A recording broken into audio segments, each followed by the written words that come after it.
Go. Ang kuneho ni Cardo. Isang puting kuneho at alaga ni Cardo.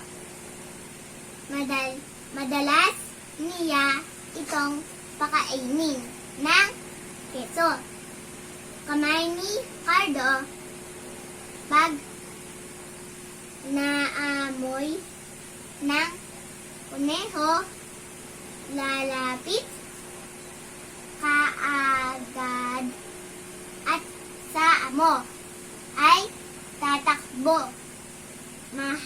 Mahal siya ng kuneho dahil mabait siyang amo.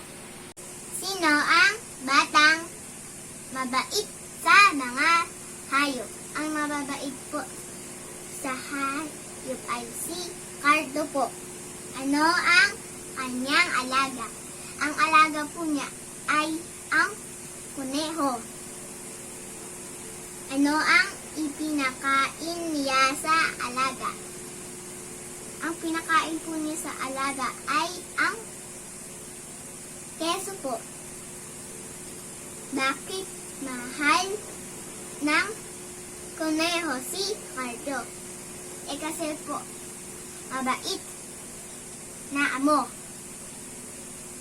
May alaga ka rin ba? Opo, meron po.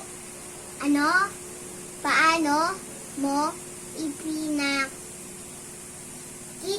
pinapakitang mahal mo ang alaga mo? Pinapakain ko po ang alaga ko po at pinapainom.